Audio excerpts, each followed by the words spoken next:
To remove either of the front doors on your vehicle, first, roll down the window to prevent any damage.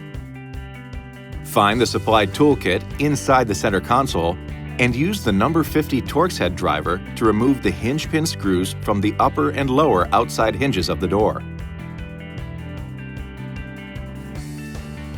You'll find a bolt tray with dedicated slots to hold each of the hinge pin screws. You can stow them in the slots provided. Next, find the plastic wiring access door under the instrument panel. Slide the cover straight back toward the rear of the vehicle to detach the tabs and remove the cover. Do not try to pry it back or outward, or you could damage the plastic cover.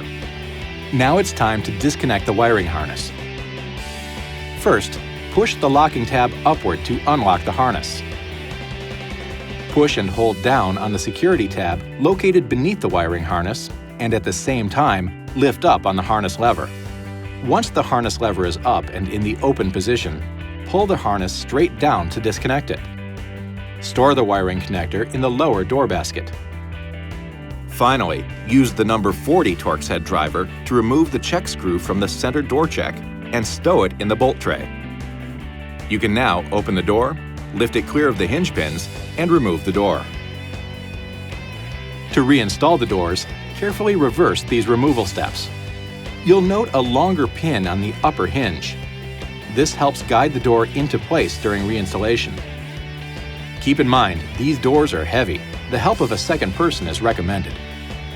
Please use caution during removal and reinstallation. This video is not intended to take the place of your owner's manual.